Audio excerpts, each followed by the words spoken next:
What is happening out there, Roto Scouts basketball fans?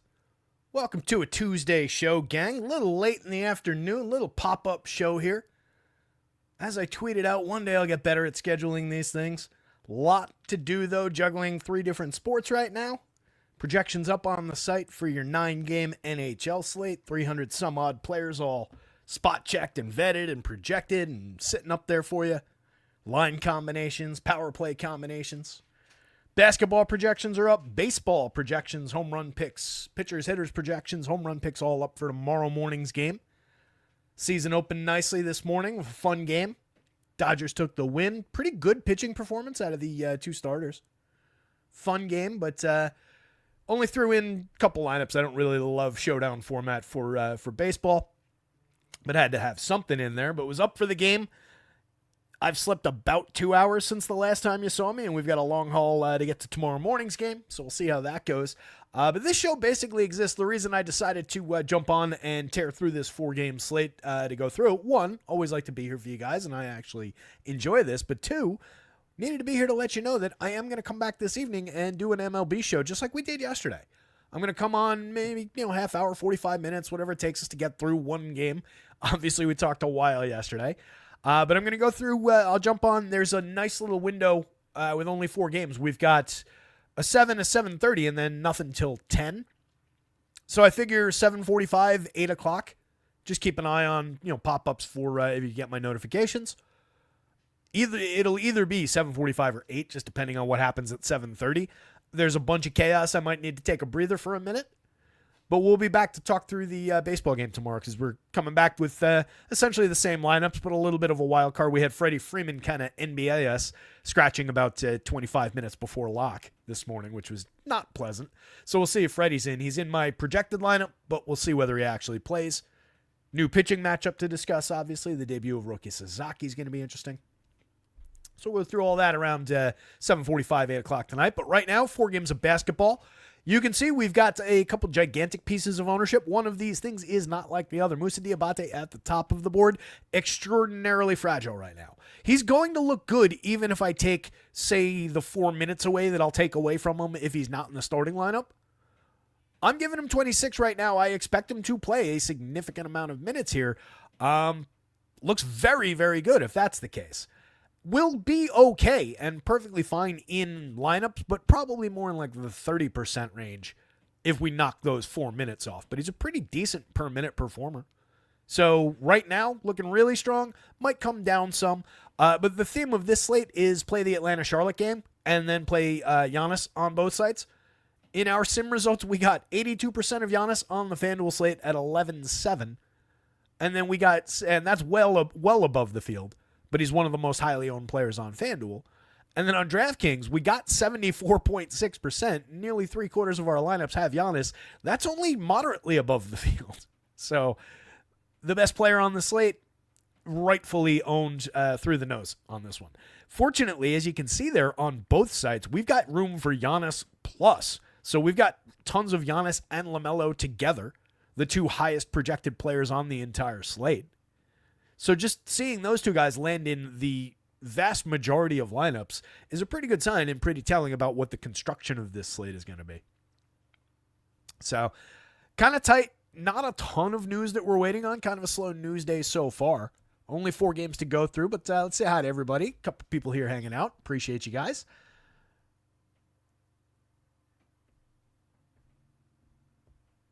Moussa Diabate. Done. Dennis was asking who the value. The guy literally at the top of the board right there. So there's just no Bridges for Charlotte today. So I assume that means minutes and a starting role for him. But it's fragile. We'll see what the hell happens. They're not exactly trying to win basketball games.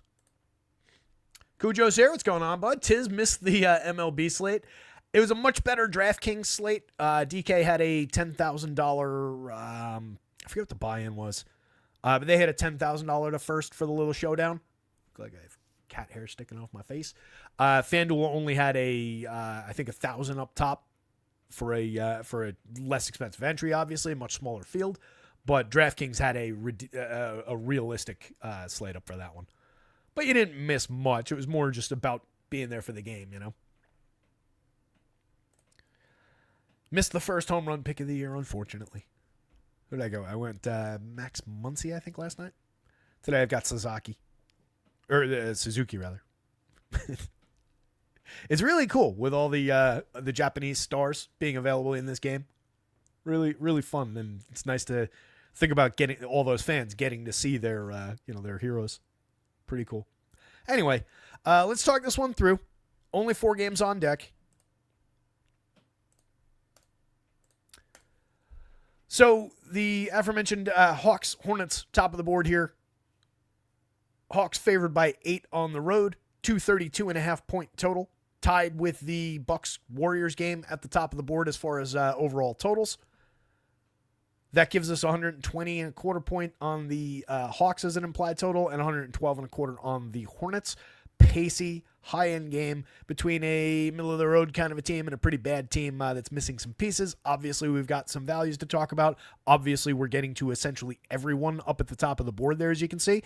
The interesting wrinkle is down there on line 17, Trae Young, obviously star-caliber guy, getting a lot of benefit from this game as well. We just got him less than the field, but we do still have a lot of Trae. But you can see just in that second column there how many guys from Atlanta, Charlotte are coming up. So we're just getting overloaded with this game for every reason in the world. It just makes sense. Brooklyn at Boston. Ugly one.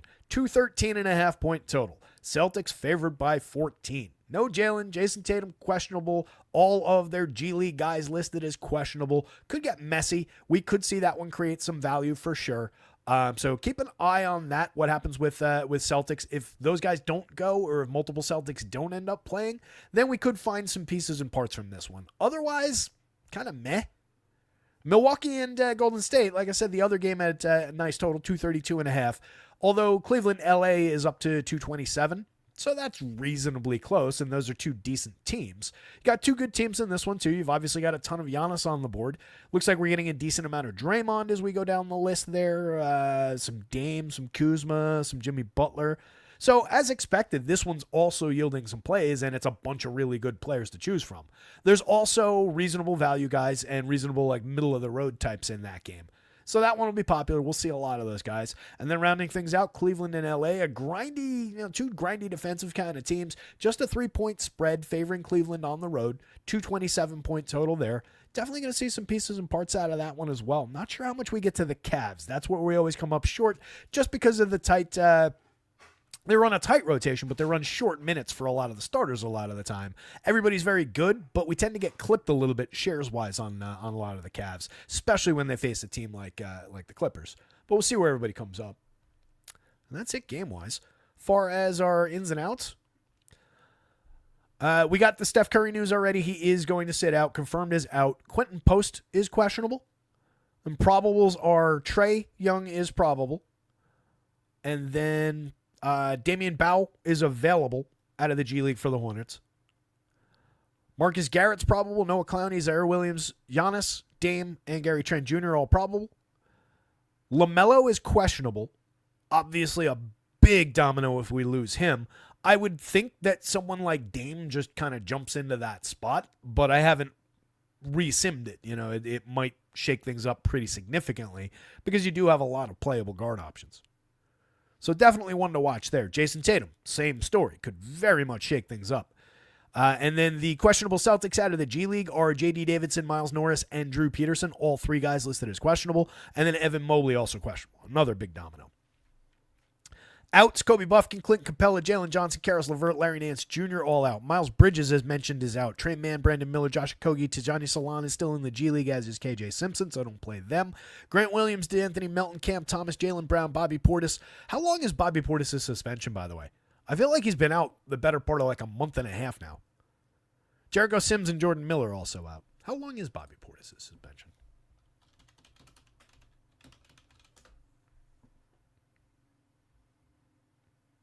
Damn, 25 games. Yeah, that'll do it.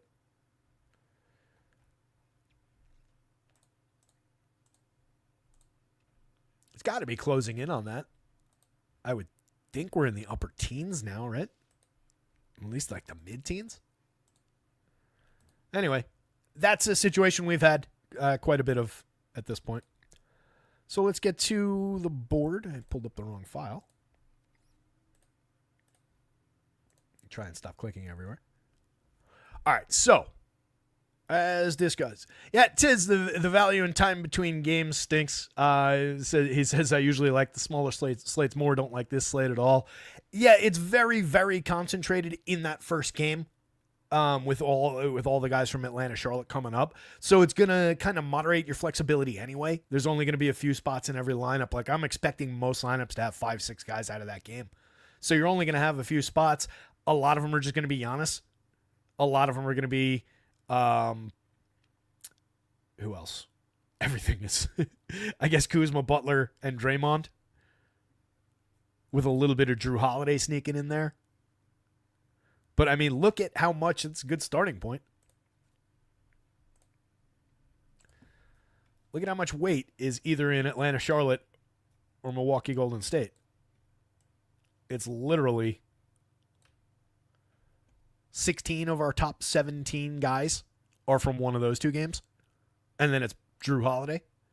And that basically holds up site to site. There are a couple differences, like Kuminga jumps in there, but he's from those games. Josh Green jumps in there, but he's from those games.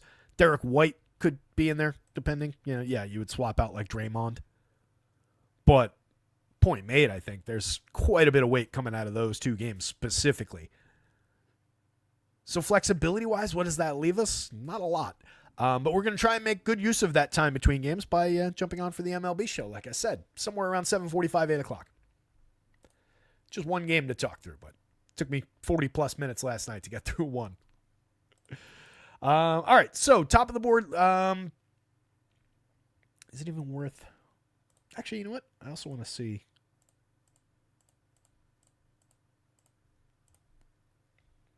Just this game.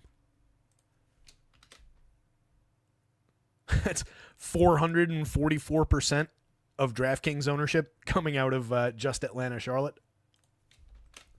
FanDuel, it's the same, 468. So, again, that game, somewhat important. And then another 300 on FanDuel and 241 on DraftKings out of Milwaukee, Golden State. So that's essentially 7-8 guys from those two games in basically every lineup.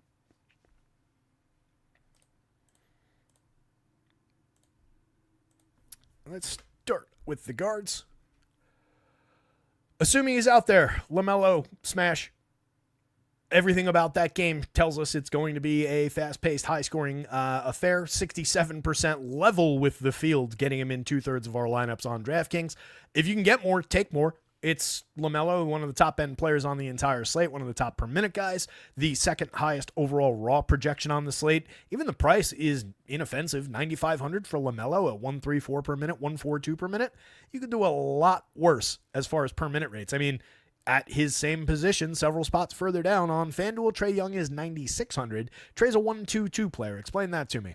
9,600, 1-2-2, 9,500, 1-3-4. Yeah, there's a minutes difference, but it comes down to how much they play, how much you project them. It's, if you're talking about the talent that creates the price, LaMelo is justifiably should be higher. 98 versus 95 on DraftKings. 129 versus 142. It's a cheap price on LaMelo in a great spot. Dyson Daniels coming through like crazy. Nearly half of all lineups on DraftKings. 5.5 value score almost on the nose. One of, it looks like, two guards that make the mark as far as value. It's him. It's Terrence Mann. One of those things is not like the other as far as per minute rate. Dyson Daniels over a point per minute, 107 on FanDuel, 101 on DraftKings this year. And you take a basically full quarter point per minute off if you go to Terrence Mann, and you get fewer minutes. But obviously there's a pretty big price difference there. We're getting Mann below the field and owns, closing in on like half as much as Dyson Daniels on DraftKings. We have more Terrence Mann on FanDuel. He's in more than half of all lineups, and he's flat with the field over there at a well over the 5 value mark that we're looking for. We got less of Dyson Daniels in the raw sense by about 10 percentage points, and relative to the field, we're even further from the field on him on FanDuel because he's nearly 1,000 more expensive. He's 7,800. He does have eligibility at both guard spots, gives him a little flex. Hyper playable, But I do agree that we will probably want to be a little bit below the field because we know the production can come and go. This should be a great spot. Pace creates opportunities for guys who get their hands on the ball and create havoc out there, which is exactly what he does and what he does in the games where he really explodes. So I definitely want to have Dyson Daniels. But you can see in the raw numbers of it, he is below our value threshold on FanDuel at 493. And he's not really one of those guys who you can say doesn't need to be there. He's close enough, but I'd feel a lot better about being anywhere near the field if we were over 5, and we'd still have 40% in our pocket even where we are versus the field. So I think that's a good position. Again, man, the only real concern is super low usage, super low production, 0.74 per minute on both sites, 14% usage last year. It was even lower per minute, even lower as far as his usage goes. It's just cheap minutes there, but the game is floating everyone. So it makes sense. He's just a spot filler at price and a little step stool as a value. Interesting point guard, small forward eligibility, I'll point out on the DraftKings slate. And again, right on the value mark on DK. As far as being over our value threshold at 4,000 on FanDuel, that puts him well above the mark. He's it's LaMelo, which is, again, great getting LaMelo above the value mark. But it's LaMelo, him, and then all the way down here with Pod, who came up wildly different across sites. Didn't notice him before. Another guy, though, from the Milwaukee Golden State game. But a massive outlier for Pod. He's a 508 value at 5,000 on FanDuel. At 5,700 on DraftKings, we barely got him. 1% exposed at 4.48 value. We're looking for 5.5, so he's more than a full point shy of our value mark. That really crushes his value, assuming he's out there. I've got him at 27. We could see him play a little bit more. We could see him play a little bit less, but they've got a lot of mouths to feed as far as those minutes go.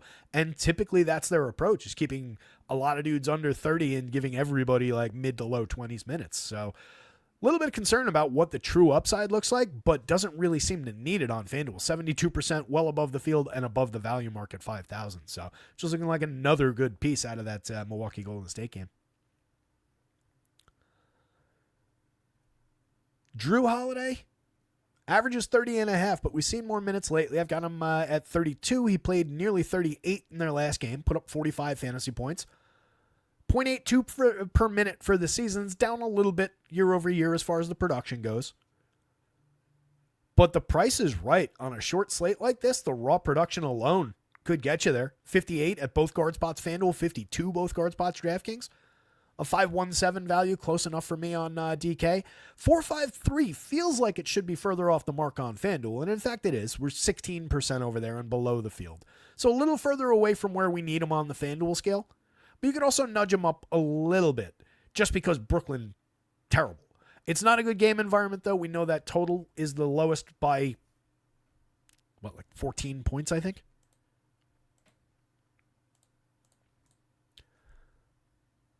Yeah, that one's 213.5. The next lowest is 227. So we've got a gigantic offset in the just game totals there. It's going to be a slow, just grindy kind of a game. Boston's not going to have to do a lot to beat this Brooklyn team. So we'll really see value pop there if other guys don't play. And Drew would benefit if others aren't there. So if we lose Tatum, Drew will go up the board, as will the Peyton Pritchards, the Derek Whites, a couple spots further down of the world. Derek White, we're actually getting a little bit more of at 7,100 on FanDuel right now, 23%, but below the field, 16% below the field at 7,300 on the DraftKings slate. Definitely benefits when the Browns and the Tatums aren't there. So Derek White, very good player, good per minute guy who does see an uptick in this type of a situation and is not mispriced, really. 7,100, 7,300, that's about right. So very, very playable Derek White spot.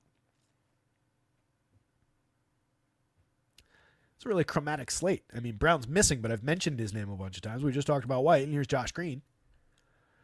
Nobody's idea of a good per-minute guy, but it's just about being able to take that salary at that position and plug it in for that many minutes and expect, even this, it's getting him there. We're not above the field. We're comfortably below the field, which is exactly where I want to be, even in a great game environment, on a player who puts up 0.57 per minute. He's a terrible per-minute player. Last year was slightly better, 0.66, but even that, not good at all. So I am happy to be below the field and in this range on Josh Green. And honestly, if I can find good players and good reasons, like if value opens up in Boston or if value opens up in other spots, or if we spot anybody along the way during this show, I'm happy to get off of these Josh Green shares, maybe cut them down to like 15, 18%, get even further from the field. On DraftKings, 16%. He's only 39 over there. Shooting guard and small forward eligibility. A little bit more value, a little bit more flexibility just on the really low price and the multi-position. So 16%, we actually got a little less of him. But for those reasons, I actually kind of like him better on DraftKings.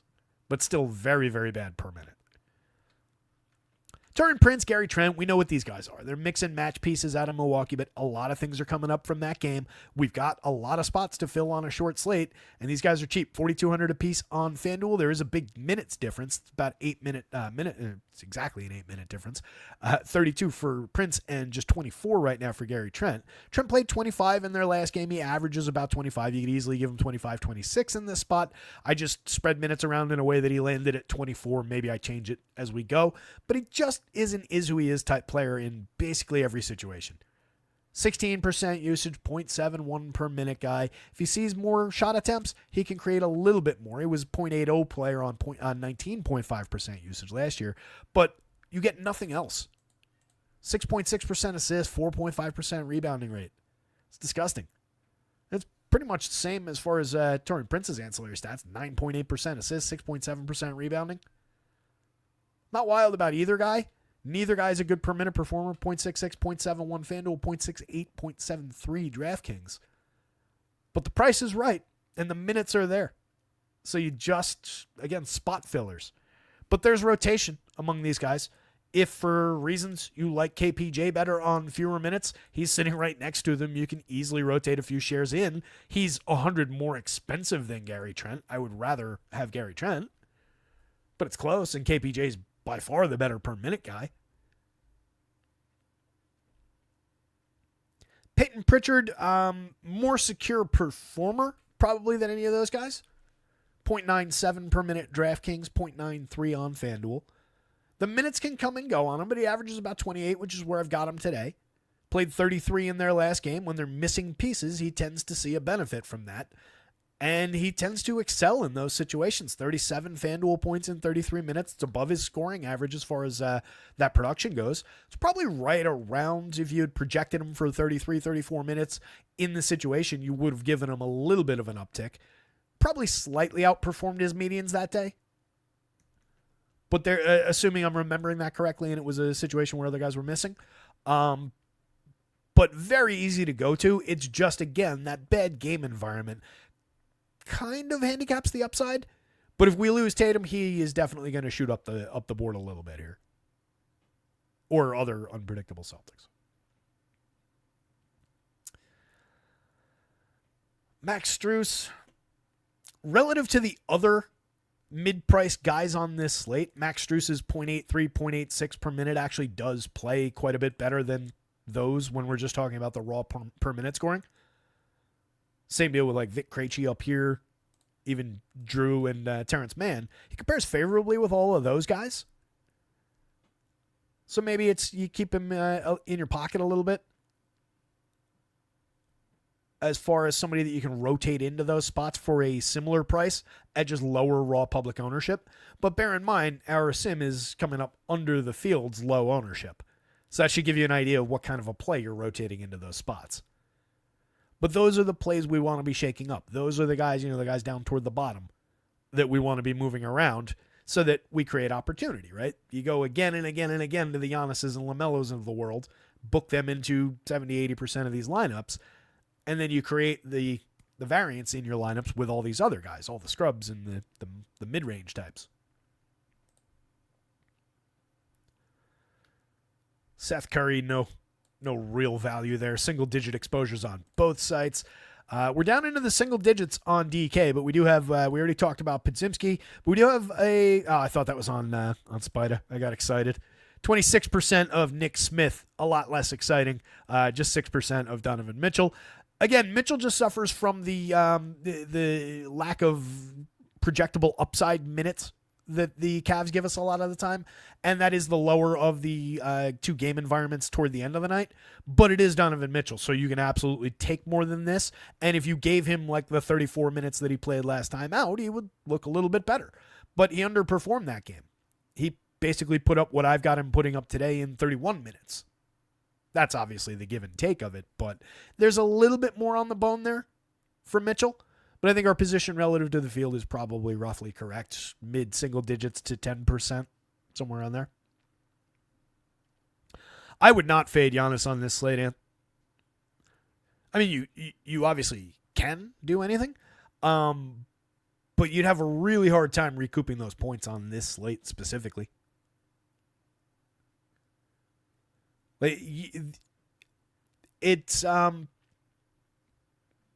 we've got it. I've made this point a bunch of times through the year, and it's a reasonable question because that's the old thing creeping through again, right? That's the antiquated way of looking at this through the lens of just like public is on that guy, therefore I don't want him, so that it creates an opportunity if he fails for me. That's not really how this works,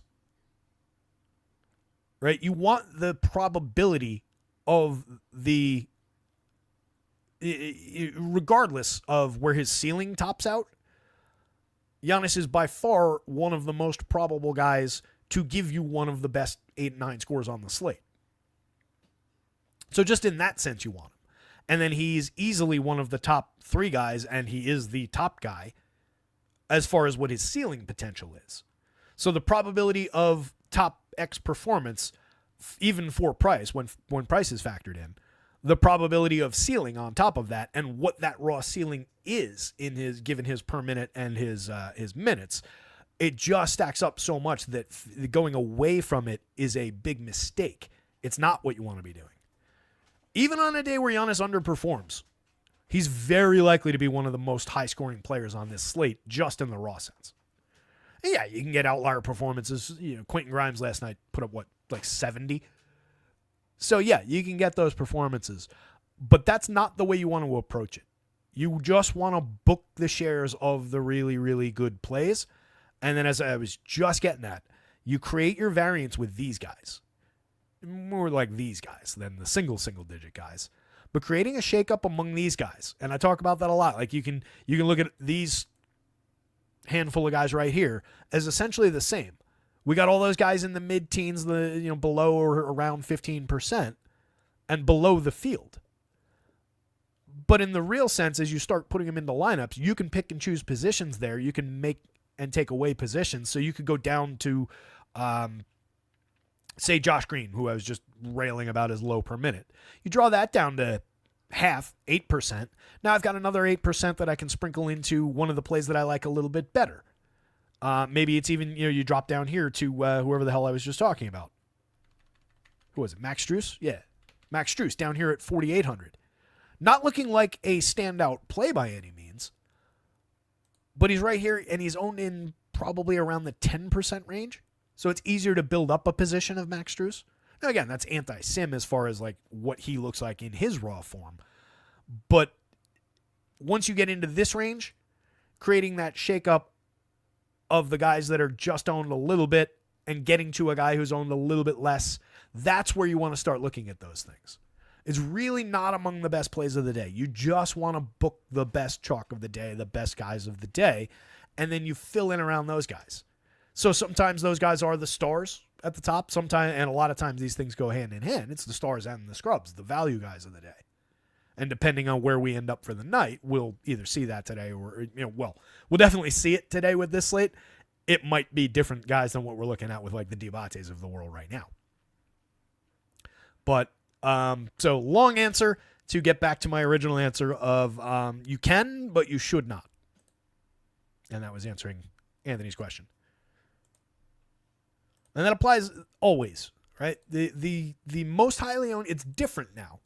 The most highly owned guys are highly owned for a reason. The field has gotten sharp, from the tools that are out there, all the sites that are out there, shows, etc. People know where the value is. People know where the good plays are. The popular plays get more and more popular for a reason. Those are the mathematical building blocks of the slate. So we really, really just want to just take the dry erase board and just get rid of those old notes. Everything we talked about, 5 years ago at Awesemo, was not really correct when we were talking about it through that specific lens of just like popular want to get away from it. And that was something that not to pat myself on the back or say I was seeing it differently or anything, because I was part of that. But I was always there talking about like the things I say now, like about being on that optimal construction path, wanting to have 4 or 5 of the most optimal pieces of the day. We were just putting it through a slightly different lens. And that's where the Sims came in and kind of reinforced the idea of chalk and of these just mathematically good plays being the the support beams of your sheet of entries. Now, if you're putting in one lineup, does that change the dynamics of that answer? Yeah, it does. In any one given lineup, if you're only entering one, then that is a somewhat different proposition as far as if he fails in the binary sense, and he has to fail pretty big to miss entirely for this slate. But in that one lineup sense, and then chasing the if, which is a very low probability if, then you can kind of play that game. But it's still not the correct way to go. And that's for throwing one lottery ticket entry into a large field GPP, multi-entry GPP. That's not the case for a single entry tournament, in which case I would go back to the original answer and say you absolutely do want to have him. In almost every scenario, he's probably the first name I want in my lineup today.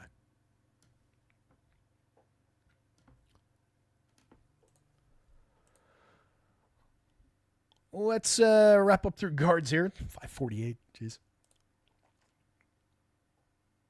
So again, a lot of those mix and match types through here, but you do have some good players like Darius Garland, 35, 36 point projected. 6% on DraftKings, but you can obviously take a little bit more of that. Probably not worth pushing back up to the field, though.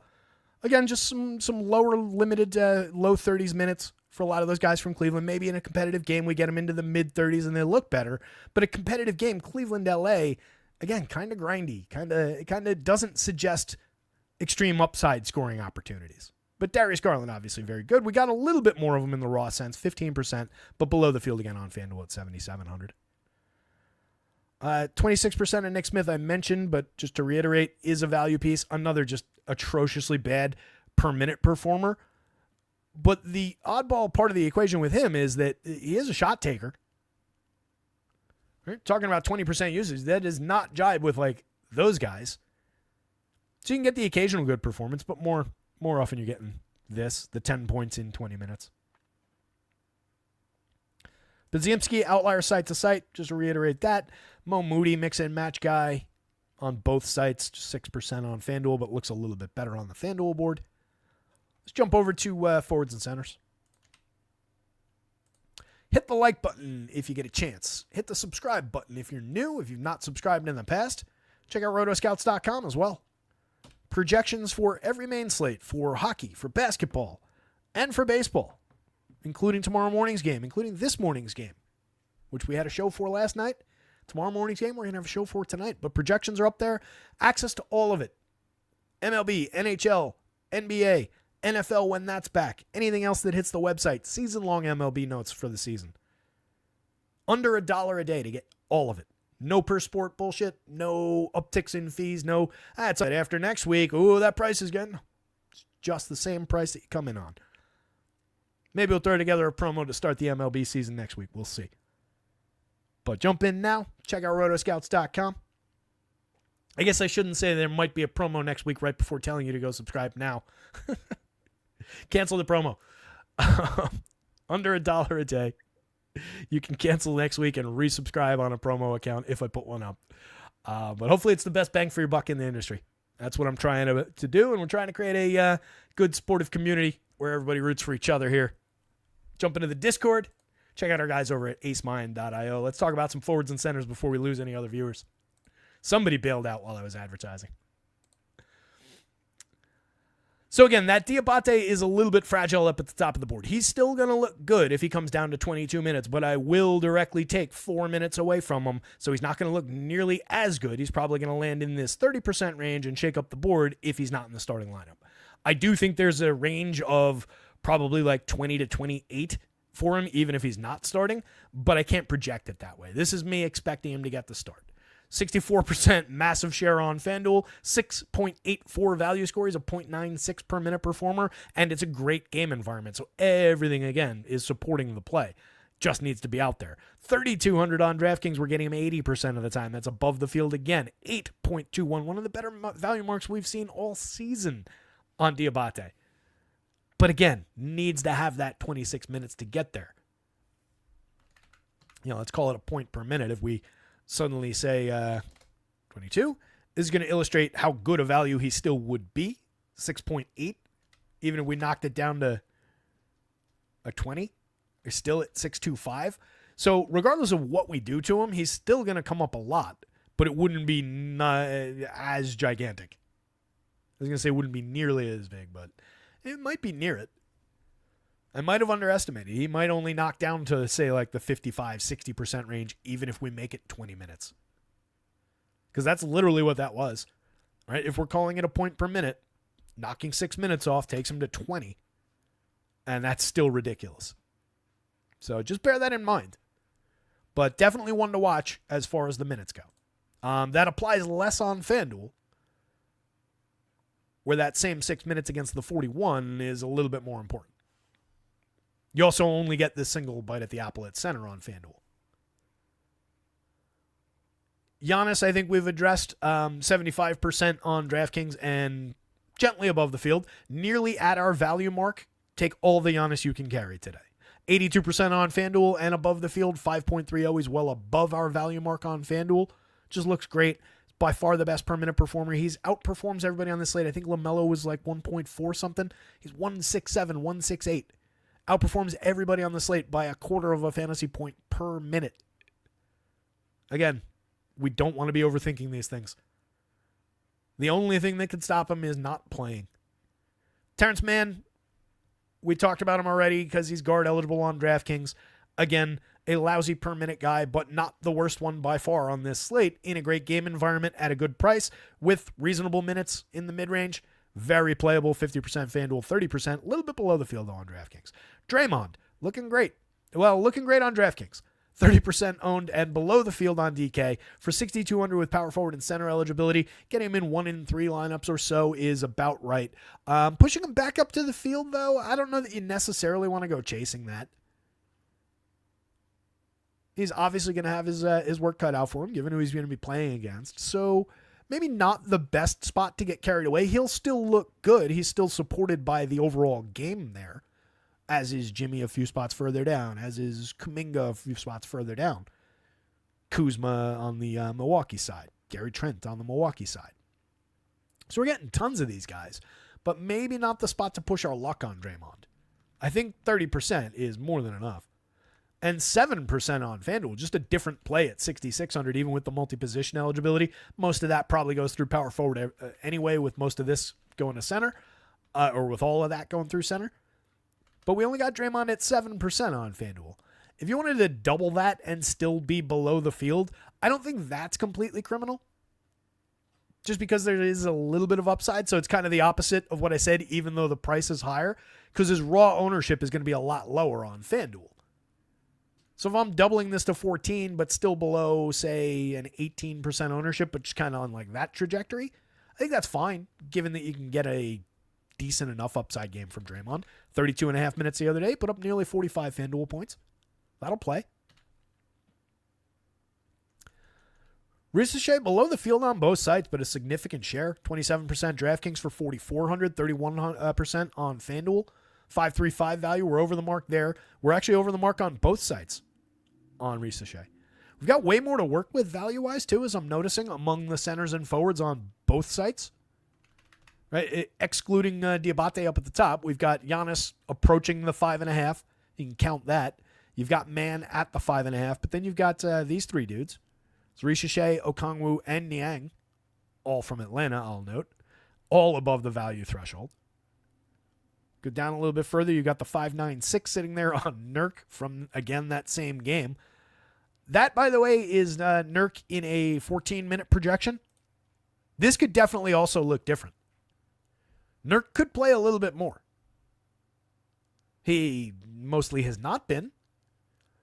But for every minute he's out there, he's going to look better and better at 3,300. He is a good per minute player, 1.14 per minute.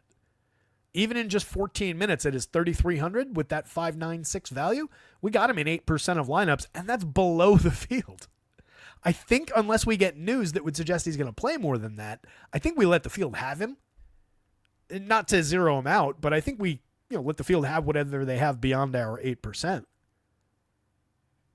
But it's just an illustration of how value plays on this slate. Mama Gay in 16 minutes at 34, landing in 8% of lineups, 9% of lineups. $3,100 Dominic Barlow in 16 minutes, landing in 12% of lineups below the field. Gary Trent in 24 minutes. That's a bigger situation. So he doesn't really apply for that conversation. But these three guys, a lot of interchangeability between those three. The only one that's above the value mark is Nurk at the lowest minute projection out of the three.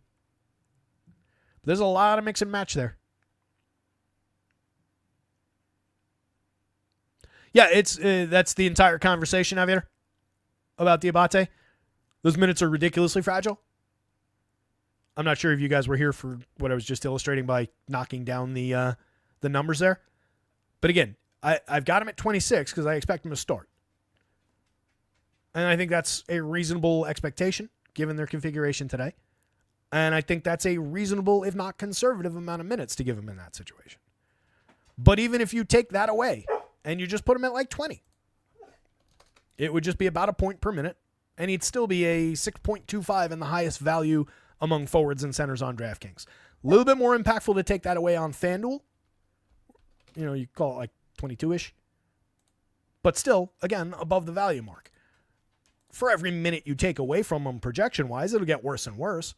But there's a lot of value there in a per-minute sense. Needs the playing time, obviously, but the game is also floating everybody's projection. You can just see, again, our top, 16 out of our top 17 guys were coming out of either that game and mostly out of that game or Milwaukee Golden State. But there's definitely an opportunity for that to come down fairly significantly.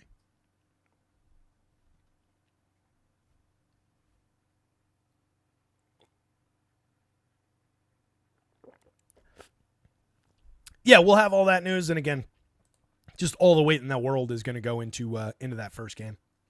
But yeah, I called that out at the very beginning of the show. I think it was the first thing I started talking about this slate is the fragility of that at the top of the board. Kuzma, I don't think anybody's favorite player, but we are getting 13% of them on FanDuel, 22% of them on DraftKings.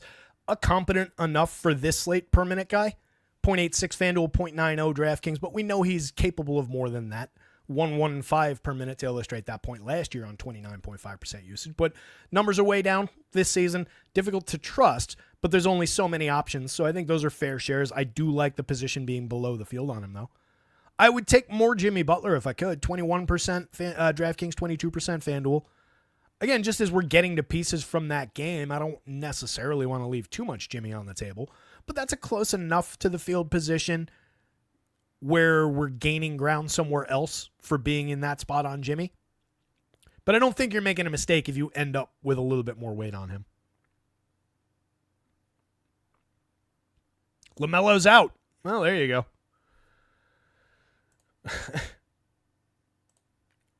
All right, so number 2 performer on the slate.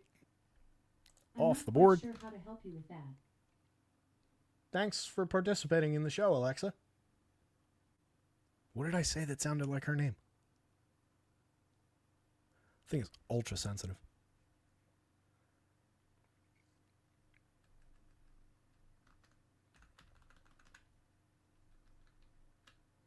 All right, that's going to be fun.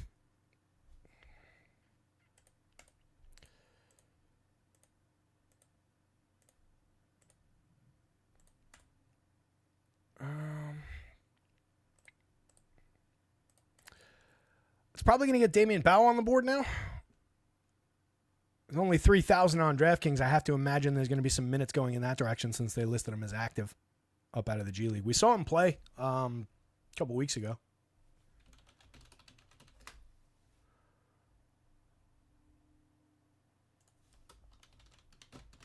Obviously, the guys who are already projected are going to get more of that impact.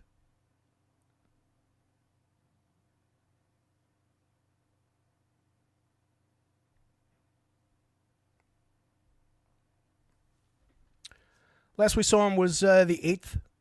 Played 29 minutes in a start. That was coming off of 26 minutes off the bench the night before. Had a 15-minute stint on the 5th, another 28 minutes on the 3rd, 29 minutes going back to the 25th. So, yeah, I would keep an eye out for some Damian Bow coming through. Bow, not sure. Point guard and shooting guard for $3K on DraftKings as if we needed more value. But just yet another thing that's going to be, we're going to be taking the by far most appealing guy off the board from that game, or the superstar. And we're going to be creating just even more stupid value in that game. So plenty of minutes to go around. So I mentioned it before. Let me pull the guards back onto the board here. Considering how much LaMelo we were getting to, it creates a massive void, and nothing that we're talking about numbers-wise anymore matters as far as these results. But what we can try and do is speculate on where that might go. So 9,500 on both sites. Let's do it this way. Oh, wait, actually.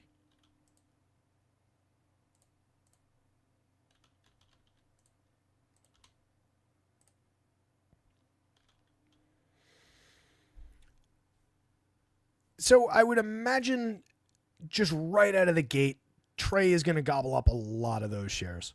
He's only 100 more expensive on FanDuel. We were getting him 22%, but a hard undercut to the field. But that's probably mostly to do with how much LaMelo we were getting. Trey is offset in terms of value, 4.77 value score. He's a 1.22 performer versus LaMelo's 1.34, 1.29 versus 1.42 on DraftKings. But just raw score for price, we'll probably see an uptick here. We'll probably still remain below the field, though, because the field's going to go up and we're going to go up parallel to them. I don't think we're going to get perpendicular and intersect the field at any point, but we probably will just see more raw shares of Trey.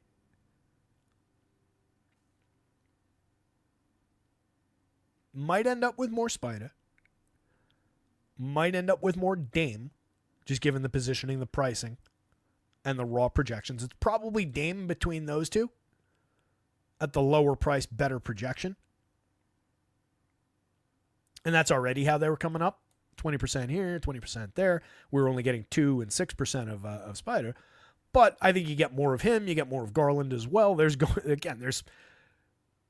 a spot in essentially every lineup from our Sims on both sites, or 2/3 of all lineups on DraftKings, more than 3/4 of all lineups on FanDuel now have a vacancy with a ton of salary that will allow you to afford almost every other guard on the slate just by default. But what doesn't get dispersed among those, we'll throw Garland into that mix. It's like these three and Trey. I guess Harden up at the top as well. Harden's just a little bit harder to reach. He's closer to the board on FanDuel, 200 more. On DraftKings, he's all the way up at 10-3. So I would include Harden on FanDuel, but probably not on DK as a likely inheritor of a lot of those shares. He might get some, but I don't think he's going to be the priority. On FanDuel, he's more in the mix. After that group of guys, it's probably just going to land pretty hard on one or two value dudes. That could very well just bounce Podziemski, for example, on FanDuel just to 100% ownership, given how much he was already coming up.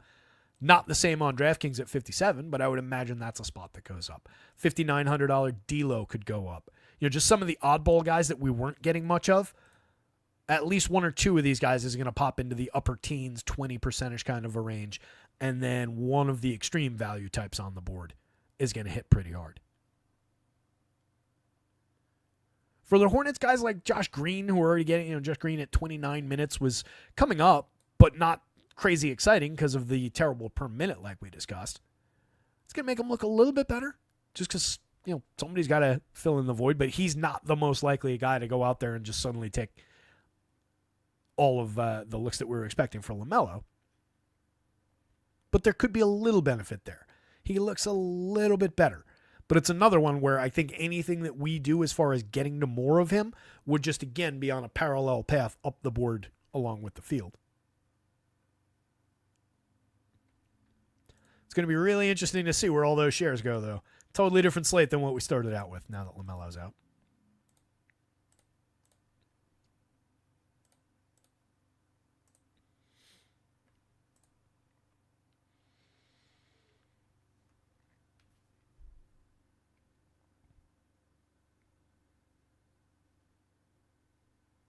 Javier says, Daniels over 5 steals against the Hornets, though I'm sure Ball didn't make them better in that sense.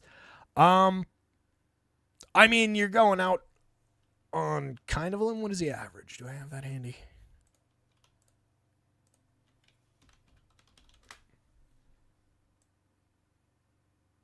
Which one of these is steal? I think it's... Is it that? No, that's 3s. Column X. What's he averaging? He's giving you 3 on average. A very high-paced game with the expectation of just, calamities now with Charlotte missing even more actual NBA players. You're again going on a limb. I would say it very much depends on what kind of price and odds you're getting and everything, but it's not the craziest proposition in the world.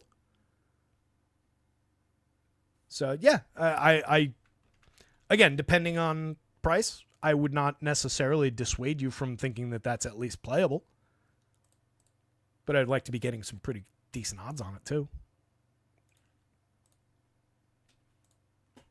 All right, so this is going to look, again, radically different.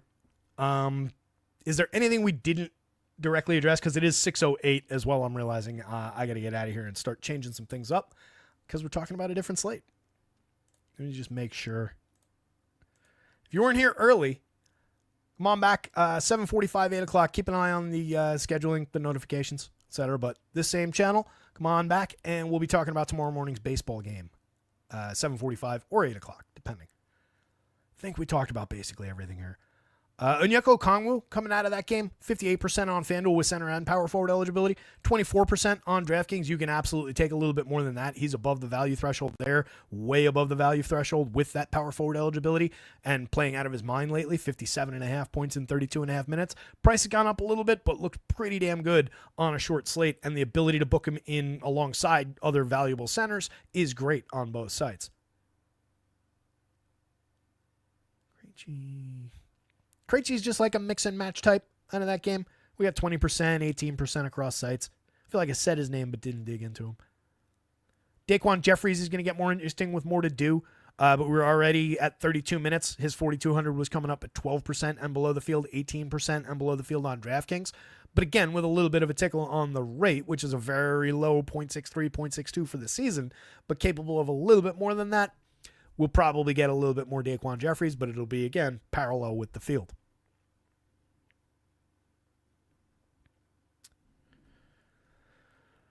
I hate to say it, but Seth Curry value darts at 3,000. Watch where the minutes go. This is already at 16, and we don't have much.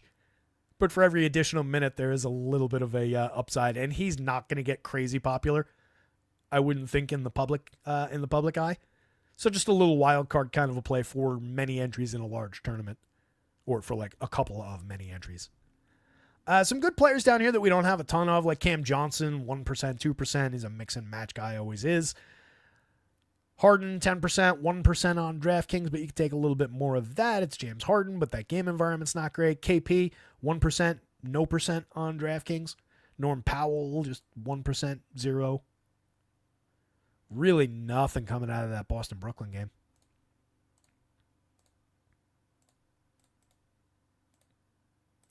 We did this for the two popular games, but not the unpopular ones. Look how little ownership is coming out of this. That's less than 60% of our FanDuel ownership coming out of Boston and Brooklyn, and less than 70% on DraftKings. Could change, though, if we lose Tatum. If we lose that guy, not that he's taking up a ton of shares, but his absence will create opportunity for everybody else. So that's one to watch. And then this one doesn't really have much weight in it either. 74% FanDuel and even less DraftKings. 44% DraftKings. Wow, this is our lowest owned DraftKings game. So, as stated at the top of the show, I could have just jumped on and said, play Giannis and anybody from the Hawks and Hornets game. And then just punched out. That's the situation, gang. Let me go clean up this Hornets mess, though. We're going to see some new values created. Keep an eye on what happens with Diabate. A lot of fragility there, as mentioned. Tatum out. All right, let me get out of here. Fun. Yeah, let me go. Good luck out there, guys. Come on back in a couple hours, around 8 o'clock, for a one-game baseball show. We'll break down that Dodgers-Cubs game for tomorrow morning out of Tokyo. You guys absolutely rock. Good luck out there tonight. Somebody go win something. Share a screenshot when you do, and we will see you in just a little bit. Later.